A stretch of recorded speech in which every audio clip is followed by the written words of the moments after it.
안녕하세요. 더 낙찰TV의 류여송입니다. 여러분, 직장인이라고 하면 시기의 문제이지 반드시 생각하게 되는 게 있습니다. 바로 퇴직입니다. 우리나라 정년 퇴직 평균 나이가 40대 후반이라고 합니다. 그런데 이 나이에 다른 곳으로 이직하기가 어떤가요?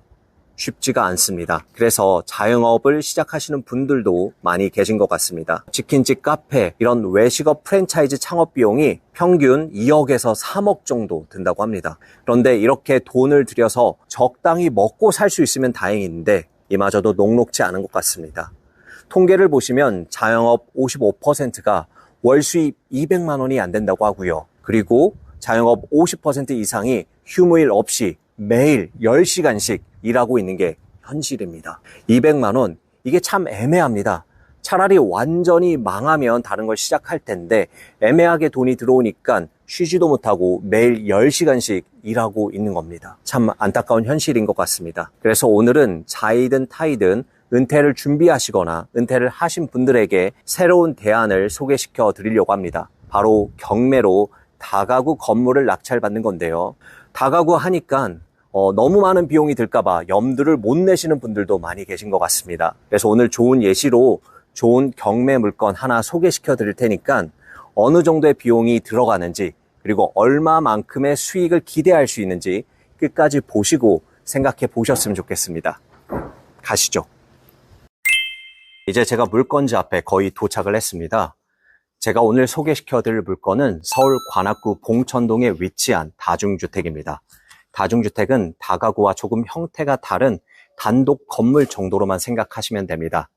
저희 물건은 빌라나 아파트처럼 토지를 지분으로 소유하는 게 아니라 토지 전체와 건물 전체를 소유할 수 있는 그런 건물주가 되실 수 있는 그런 물건이고요. 방이 19개가 있고 월세 1,000만 원이 나옵니다.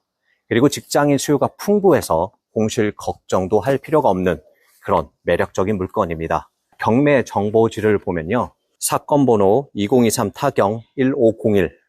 토지는 56평, 건물 면적은 156평입니다. 최초 감정가 21억 5천만 원대에 시작해서 현재는 2번 유찰하여 13억 8천만 원대로 경매가 진행 중에 있습니다. 저희 물건은 2018년에 지어진 5년 된 건물입니다. 외관을 보시면 대리석으로 마감이 되어 있고 신축급의 아주 깨끗한 건물입니다. 주차장을 보시면 주차가 3대, 잘하면 4대까지 가능할 것 같습니다. 저희 물건은 다중주택이라 주차 대수 대비해서 방을 더 만들 수 있습니다. 그래서 수익률은 월등히 좋습니다.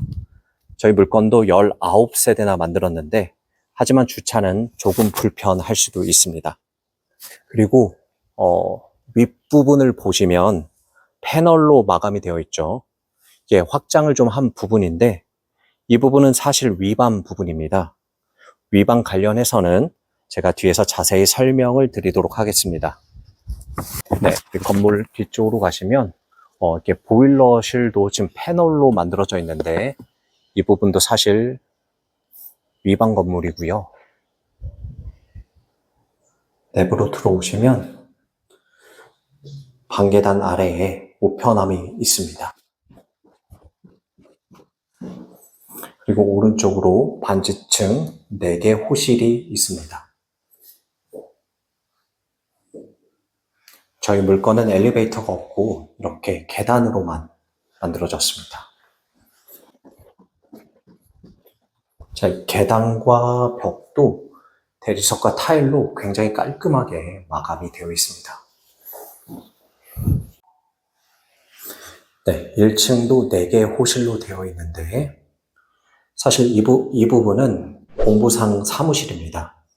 현황으로 지금 주택으로 사용 중에 있죠. 이 부분도 위반인데 조금 후에 같이 말씀드릴게요. 네, 그리고 2층으로 올라오면 약간의 형태가 좀 다른데 총 4개 호실로 되어 있고 타일도 조금 다른 걸로 되어 있습니다. 이렇게 300호대로 되어 있는데 사실은 2층입니다.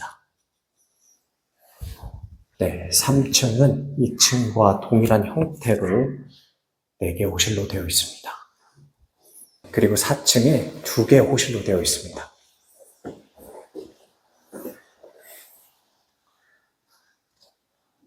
사실 여기가 방이 원래 한 개여야 하는데 방 한 개는 확장을 한 것 같습니다.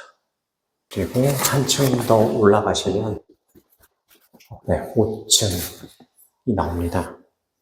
여기가 원래 계단실이고 옥상인데 확장해서 방으로 만들었습니다. 그래서 방수 페인트는 신경 안 써도 될 것 같은데 공용으로 이용할 수 있는 옥상 공간이 없어서 입주자분들이 조금 답답할 수도 있겠네요. 자, 이렇게 해서 총 19세대입니다. 네, 4층 부분에 문이 하나 있어서 그래도 작은 옥상이 있을 줄 알았는데 나가는 부분은 벽으로 막혀 있었고 사용할 수 있는 공간은 아닌 것 같습니다. 어떠신가요? 외관과 내부 모두 깨끗했고 수리하실 부분도 거의 없을 것 같습니다. 하지만 19세대나 있다 보니 임차인의 권리 관계가 걱정이실 것 같습니다. 그래서 잠시 권리 분석을 하면요. 18년에 설정한 근저당이 말소 기준 권리로 이후 모든 권리는 소멸합니다. 임차인을 보시면 대항력이 있는 임차인이 아무도 없어서 낙찰자에게 인수되는 금액이 하나도 없습니다. 안전하게 입찰하셔도 되는 그런 물건입니다. 그리고 항상 매각 물건 명세서를 확인하셔야 하는데 특이사항으로는 앞서 얘기한 위반 부분만 있고 이외 이슈는 없습니다. 이제 저희 물건의 장점들을 하나씩 살펴보겠습니다. 저희 물건의 장점 4가지가 있습니다. 첫 번째, 토지 가격으로 건물까지 살 수 있다. 저희 물건의 토지 감정가가 14억 2천만 원입니다. 근데 현재 최저 매각 가격이 13억 8천만 원으로 토지 가격보다 더 저렴하게 경매가 진행 중에 있습니다. 그리고 제가 주변의 시세를 미리 좀 확인을 해봤는데 저희 물건과 비슷한 연식의 다가구 건물들이 평당 4천만 원대부터 평당 6,500만 원대까지 형성이 되어 있습니다. 그리고 4천만 원대 매물보다 사실 저희 물건이 컨디션이 훨씬 더 좋습니다. 그리고 30년이 더 지난 9억의 다가구 건물들도 현재 3천만 원대의 가격이 형성이 되어 있고요. 재건축이 가능한 아주 오래된 다가구도 현재 3,800만 원에 매물이 나와 있습니다. 근데 저희 물건은 현재 평당 2,500만 원이 안 됩니다. 이게 무슨 말이냐면 토지 가격으로 건물까지 살 수 있다는 뜻입니다. 근데 이 건물이 오래되고 낡고 곧 부셔질 것 같은 건물이냐? 아닙니다. 5년 차밖에 안 된 준신축의 아주 깨끗한 건물입니다.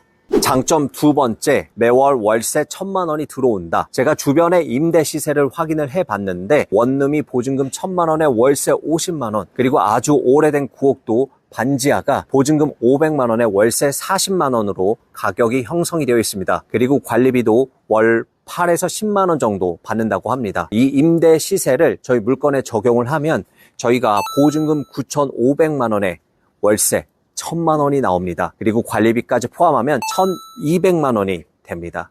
그리고 여러분, 실제로 관리비는 받는 관리비 대비 30% 정도밖에 되지 않습니다. 이 관리비만으로도 월 순수익 100만 원이 생기는 거죠. 장점 3번째, 수요가 풍부하다. 저희 물건은 봉천동에 있습니다. 여러분, 봉천동은 어디 있죠? 서울 관악구에 있습니다. 관악구는 우리나라에서 1인 가구 비중이 가장 많은 곳입니다. 그리고 저희 물건 인근에 당곡역이 있습니다. 당곡역은 작년에 새로 생긴 신림선인데 신림선을 타고 당곡역에서 여의도까지 단 12분 만에 갑니다.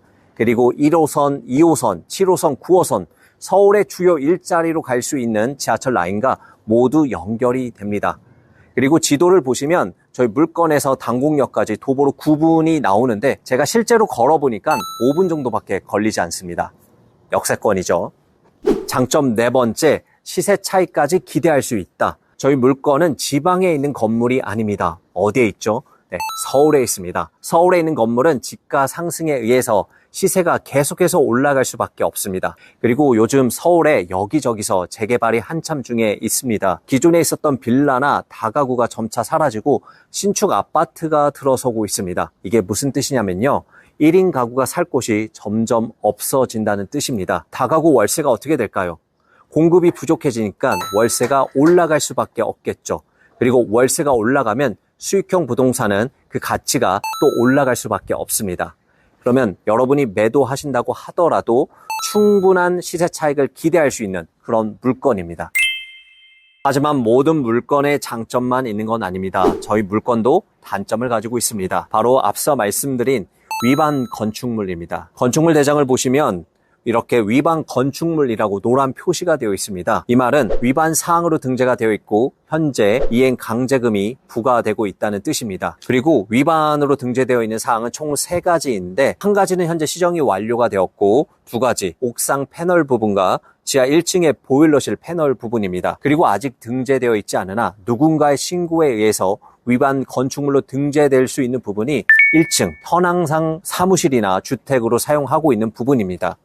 그럼 궁금하실 겁니다. 위반 건축물로 등재가 되어 있고 매년 이행 강제금을 내고 있는데 해도 괜찮은지? 결론부터 말씀드리면 네, 괜찮습니다. 왜냐하면 이 위반 사항으로 매월 월세 330만 원이 더 들어오고 있습니다. 1년이면 4천만 원입니다.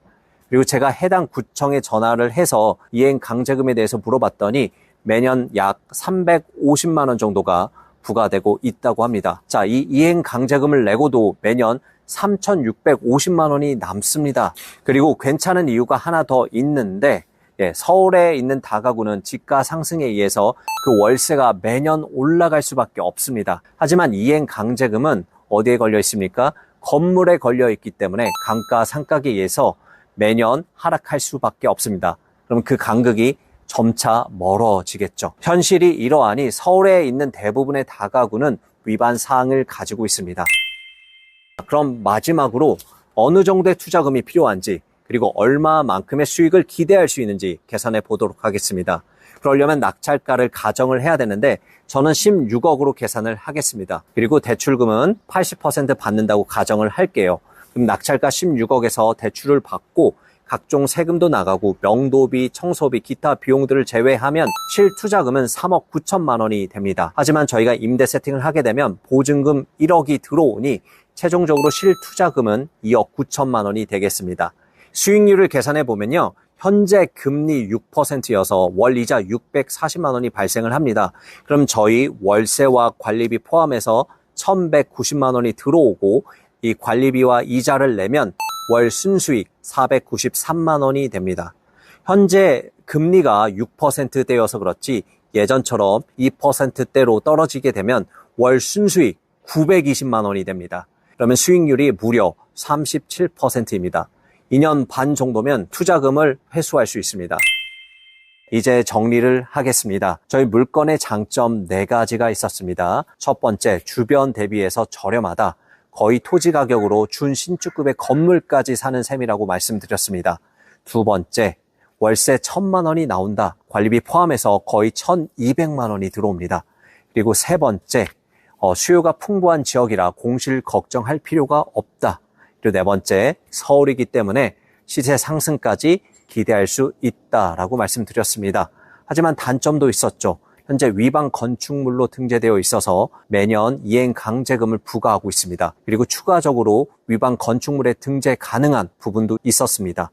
하지만 그 월세가 이행 강제금 대비해서 월등히 높기 때문에 걱정하실 필요는 없다고 말씀드렸습니다. 마무리하도록 하겠습니다. 어떠신가요? 이런 다가구 건물 하나 가지고 계시면 자영업 하시는 것보다 조금 더 낫지 않습니까? 물론 각자가 처한 상황과 환경이 다르기 때문에 현재 금리로 매월 500만 원 정도가 들어온다고 해서 경제적 자유를 이루었다고 말하긴 어려울 수는 있습니다. 하지만 분명한 건 시간에 있어서는 조금 더 자유로워질 수 있습니다. 그동안 출퇴근하시느라 일하시느라 너무 바쁘셨잖아요. 이렇게 시간적 여유가 생기면 나 자신에 대해서 돌아보고 그리고 내가 정말 좋아하는 게 뭔지도 찾아가면서 인생을 조금 더 풍성하고 행복하게 살 수 있지 않을까 생각해 봅니다. 물론 모든 다가구가 이 정도의 투자금이 드는 건 아닙니다.